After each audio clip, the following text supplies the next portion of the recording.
So hello guys, what's up and welcome back to my YouTube channel. It's me, your girl barrister Neze, and this is Nezeville. Dr. Femi Olaleye. You see, Dr. Femi Olaleye's story reminds me a lot about the famous OJ Simpson's case. I have always been fascinated about the OJ Simpson case. Read of it, watched the documentary. I've even gone as far as researching about the characters, the lawyers, the police officers involved in that case. Very fascinated. Do you know the case of OJ Simpson?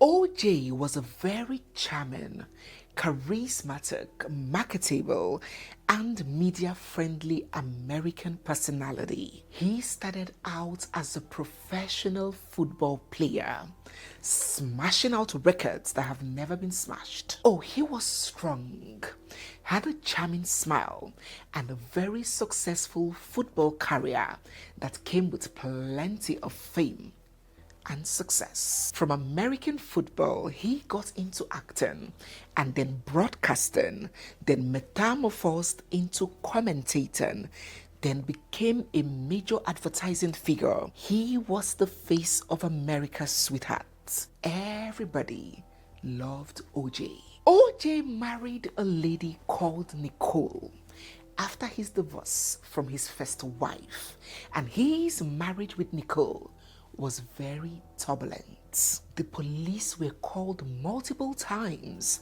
on account of domestic violence. OJ putting his hands on Nicole. Nicole left and came back several times until she finally summoned the courage to divorce OJ 7 years after their marriage. 2 years. Only 2 years after Nicole left OJ, she and her male friend, Ron, were found killed, stabbed multiple times. Just outside of her home, OJ was identified as the main suspect. We are coming. We are getting somewhere. Listen to this powerful true life story. You know, we are here to impact knowledge on a broader term. You see, for those that do not know, they are now learning about the OJ Simpson's case, which is one of the most famous cases in America's legal history. You know, so tomorrow, if you're in a gathering and you're discussing OJ Simpson, you would have something to contribute. That's what makes you a quality human being. The ability to know just a little about so much. So listen, and if you're new here, before we forget, if you're new here, you've seen my face for the first time, or if you've been watching us without subscribing, okay, let us take out a second. Per usual, hit the like button. If you haven't already, it's down there. Subscribe to the channel, turn on your bell notification, so when we post, you'll be notified and you will not miss out on our videos, okay? Drop your thoughts down in the comment section. Let's go on. So, why was OJ immediately identified as the prime suspect? First, OJ's blood was found at the crime scene. Secondly, one bloody glove found at the crime scene matched OJ, Nicole, and Ron's DNA. Thirdly, the second pair of this glove that was found at the crime scene was found just at OJ's house, at his backyard, and the DNA of the three of them, the two murdered people and OJ, was found on this second pair of gloves. Fourthly, there was a blood trail from OJ's car that he parked, or that was parked close to Nicole's house on the day of the murder. There was a blood trail from that car to OJ's house, and the blood that was trailing from OJ's car to his house matched the DNA of Nicole and Ron, as well as his. Fifth, there was a pair of socks with Nicole's blood found in OJ's bedroom. Sixth, a bloody footprint at the crime scene from a rare, expensive Italian shoe matched OJ's exact size. Again, OJ's hair, samples from his hair, was found on the victims. And even when OJ was taken into custody, there were serious injuries, clearly resulting from a knife wound. The evidence was astronomical. But OJ was famous and OJ was wealthy, and he bought the very best lawyers that money could buy.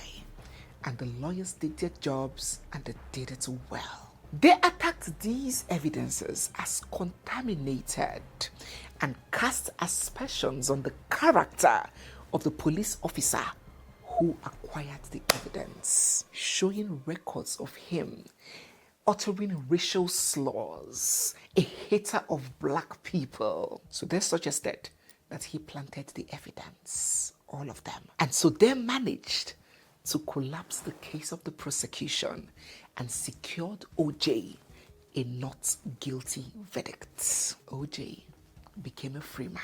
Everyone that knew who killed Nicole and who killed Ron. It was clear as crystal, but the court's standards are not moral standards. And it hurt to see a murderer go free. Nicole and Ron's families were inconsolable. There was no justice for them. Do you know how painful it could have been for them to watch the man who murdered their children in cold blood walk scot-free to live his best life? They had no closure. But as some people say, there are the laws of man and there is the law of God, and one is more superior and more certain.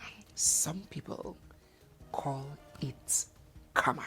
OJ walked free, began playing golf, signing autographs. He even wrote a book, a very insultive, shading book to the people who passed. But 12 whole years after OJ's acquittal, something happened. OJ marched to a hotel in Las Vegas to forcefully collect a sports memorabilia. For those who do not know what the memorabilia is, it's like a historic piece of item of what?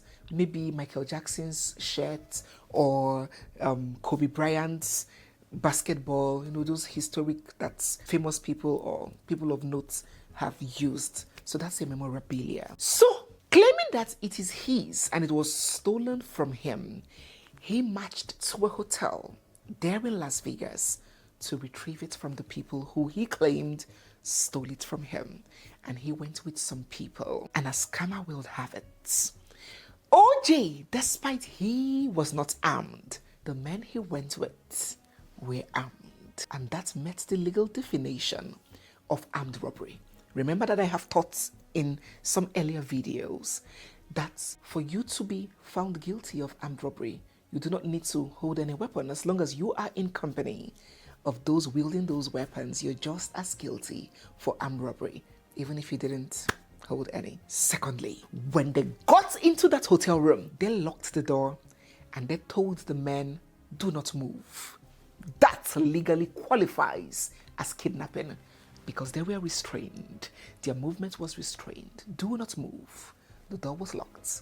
Kidnapping, legally speaking. And there was a scuffle. The men were manhandled, and that scaled as assault in law. So these were 3 serious felonies, and OJ was convicted of all 3 of them, and the judge slammed him with 33 years imprisonment. What would have ordinarily seemed harsh, since nobody was grievously injured or nobody died, but karma was working. Although OJ didn't spend the whole of the 33 years in prison, he was released after some time on parole. He eventually tested years of his life in jail, behind bars. Those bars that he had escaped, he tested many of his years in it. And when he got out, he was no hero. He was just an convict who lived out a hollow and faded life until his death last year. This life. When Dr. Femi's wife's minor niece opened up about how Dr. Femi, in the dead of the night when everybody was asleep, beckoned on her to make him some tea and bring it to the study, and as soon as she dropped it, pounced on her, pushed her, tore her clothes, and raped her, ejaculated inside of her, and gave her pills to drink to prevent pregnancy, and how he continued on subsequent occasions every night while his legally wedded full wife is in the same house with him, under the same roof, sleeping, and his children, his little daughter, whom he would kill any man who did the same thing to her, and his son slept in the same house. This mature grandfather would wake up and sneak to his wife's little nest and rape her, forcefully introducing her to pornography, sodomy, and all sorts of lewd behavior. So I'm going, and there was a day he disvirgined me. That very day it happened in the study. It happened around 2 p.m. at night, when my auntie was already sleeping and children were already sleeping. He came in, he woke me up and said he wants me to help him with coffee. I brought him the coffee, and then he pushed me to the branch chair in the study and then forced me and had sex with me. I was trying to tell him that I don't want this, because already he already asked if I was a virgin. I said yes, I want to this virgin when I'm in my husband's house, and he told me that virginity is nothing, that if in his hospital, that if girls are pregnant or they are this virgin, he knows the way he's going to lie to their parents that virginity is not, and even a girl of 13 years old is not a virgin. That what is virginity? He forced me, he had said to me, even after I tried to resist. After that, he then cleaned the blood, and I was really sad that day. So I don't really know what he did with the blood, and he gave me these 2 tiny tablets for me to drink. And then there was something he had on his hand, which I can't remember what he said. And he said, "Mark this day. The day you say anything about this, you will die." So whenever he keeps on doing this for 1 year and 9 months now, and each time he do, you say, the day you will say anything, you will die. Every day he keeps on threatening me with that, and I've not been able to tell my auntie. When this child spoke up, there was one person who could have exposed this case or made it disappear: his wife. It was a tough decision for her, as it will be for any married woman. Is she gonna destabilize her whole life? The lives of her little children? They're still very small. Oh, the wife of a medical doctor, Iyawo doctor, Mrs. Olaleye, the prestige, her image. There were threats from his family. We came across the voice note of his mother threatening her. That's what is it? What has my son done that has not been done before? She was under pressure. It was a hard decision to make. I'm a virtuous woman. It's my job to protect my marriage and cover my husband's shame. We have been taught that. So what's it gonna be? She chose right, and she fearlessly reported her husband to the authorities. Dr. Femi himself had confessed to Kate Henshaw, Nollywood actress Kate Henshaw, on what he had done. Oh, you can call Kate anything, but not dishonest. Kate has been on our faces in the industry for over 30 years, and she has kept her integrity impeccable. And she said, despite that man was her friend, she knew the relationship she had was with the man, not with the wife. She had no reason to lie against him.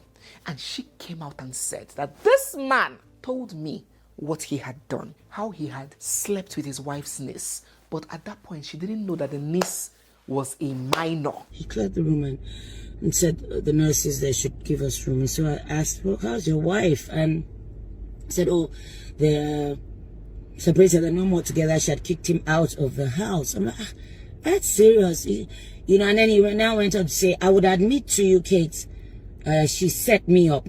I fell. I don't understand. I didn't understand what that meant. He fell. Okay. So I said, what happened? He said, oh, she brought a young girl into the house and he did stuff with her. I'm like, Dr. Femi, now, wow, why would you, of course, the first thing is blame his wife that she knew his weakness and she did that and blah, blah. Just kicked him out. She even arrested him. I'm like, wow. This was before he told me he had the thing with the girl. When he said he had been arrested, I'm like, how would the wife arrest you? So it was later when I now heard from him that it was because he had sexual relations with. So he didn't even tell me it was the wife's niece. Didn't tell me she was underage either. Proceeded to tell me other things, and I'm like, okay, just take it easy. You guys try and resolve it. Make sure you try and see your children. I'm sure everything will be fine. And so the Lagos State Domestic and Sex Violence Unit took up the matter. God bless that unit. They are really working. Incorruptible. If every state had a unit like the Lagos State DSVA, the incidents of rape and all those beasts that go around hurting children, violating women, it would have reduced by now. Thumbs up to them. So when they took up the case, he was charged to cut. The High Court judge heard all the evidences, brought in all the witnesses, and found sufficient ground to secure a conviction, and he was sentenced to life imprisonment, which is the legal sentencing required for the offense of rape. He immediately appealed the High Court's decision, and then the matter went to the Court of Appeal. To the shock and the agony of people, the Court of Appeal quashed the decision of the lower courts and discharged and acquitted Dr. Femi. Oh, imagine the horror for the child that was raped. Imagine the pain for the wife who sacrificed her life, her marriage, her everything, her privacy to get justice for a child. Imagine the disappointment for the Lagos State violence team that spearheaded that case. Imagine the sorrow and the heart of every victim out there who Dr. Olaleye's conviction brought some solace to. Many people considered it a painful legal tragedy. Just like OJ Simpson, Dr. Femi was out and he was back to living his best life. And then he began traveling the world. From Milan to Dubai, he even wrote 4 books: Unbroken, Unshakable, Unstoppable, Unseen. And he would take pictures and videos of himself enjoying his life and post on social media. But the OJ Simpson Las Vegas moment was coming. But for Dr. Femi, it didn't happen in Las Vegas. It happened in the UK. You see, before Dr. Femi moved back to Nigeria and got married in Nigeria, he was first married to a Nigerian woman, to another person in the UK, and he had children. And it is alleged that he did the same thing with his former wife's little niece. And after all he did in the UK, he ran back to Nigeria and became a hero doctor. Open practice. Can you guess? Neurosurgery? No, no, no. Orthopedic? No, no, no. Dentistry? No, no, no. He picked his area of choice. Women. He opened a breast and cervical cancer screening center. Lots of access to vaginas and boobies. And then he allegedly continued his abuse of women. She never told any lie from the beginning. Everything she was saying from the very first day the case was reported at Antony Police Station, and when we went to gender, her story was consistent. So we want to applaud her for not being induced, for not being allowing herself to be induced with money. You know, and this is one of the reasons why survivors don't want to talk, because they try so many things, you know, to make them shut up. This was a few days to judgment. I think 2 days to the judgment day was when this happened. Yes. So she was offered 400,000 with the promise. With the promise that if she did the video changing the story, they will pay her the balance of 2.1 million. But her mother returns the money back to the person. We have the proof. Yes, and we have the affidavit in court. Thank you. Now, aside from the allegations of forceful sex and rape, piled up against Dr. Femi. The good old doctor had a fetish. Despite being married with children, he was obsessed with recording himself in the act. Some with the consent of the women, many, most without. And he had done this to so many women in the UK. Perhaps he felt like the women didn't know or they wouldn't report it, but they did. And his name was already flagged. Dr. Femi had just left Dubai, where he went to have a nice time, and he did a drop by in the UK. And right there at Heathrow, he was picked up by the UK authorities straight to jail. Dr. Femi was taken into custody based on the several petitions from many women relating to sex offences there in the UK. He has now been charged to court on a 3-count offence of voyeurism, which means recording a private act without the notice or the knowledge or consent of the other person. He has been remanded in prison until the 21st of January, when his trial will begin. Dr. Femi's story, just like the story of OJ Simpson, shows that some people may escape justice for a season, but that season, just as every other one, eventually ends. Same offender, a different stage, a different system, and a different set of consequences. But karma still said no. Justice may stall, but it has a way of resurfacing in places and moments that no one anticipates. Let this serve as a lesson to all. I'll follow up on this case and let us know if there are other important updates. Let us get your thoughts down in the comment section. So guys, yes, we have come to the end of today's video. If you're new here, you are seeing my face for the first time, or if you've been watching without subscribing, don't forget to hit the subscribe button, give this video a big thumbs up, drop all your thoughts down in the comment section, and stay glued, for we have so much more coming your way. It's me, your girl Barrister Neze, and this is Nezeville. I'll see you guys in my next one. For now, bye. Girl who was raped by FEMI OLALEYE a day after her boyfriend proposed to her, and she committed suicide the following day. This justice is for you. For the girl he impregnated and beat her to death, this justice is for you. For the sick vulnerable girl he had sex with on that hospital bed, this justice is for you. This justice is for every survivor, every woman in Nigeria that he took advantage of. For the women he was going to do cancer screening for, and he did their videos. This justice is for you. For the married women he raped, and their husbands were waiting in the reception, and the men did not know, and these women cannot come out because of shame and stigma. This justice is for you. We stuck our necks for you. Nigerians don't understand what we went through. We were threatened.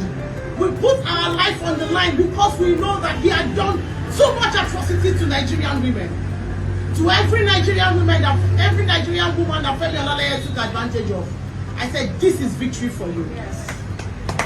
And to all of you who think you can take advantage of Nigerian women and girls, and the women who are taking advantage of boys, your day of reckoning is coming. Yes. Your day of reckoning is coming. All you women taking advantage of younger boys, making them your sex slaves, your day of reckoning is coming. Men who take advantage of younger boys, your day of reckoning is coming.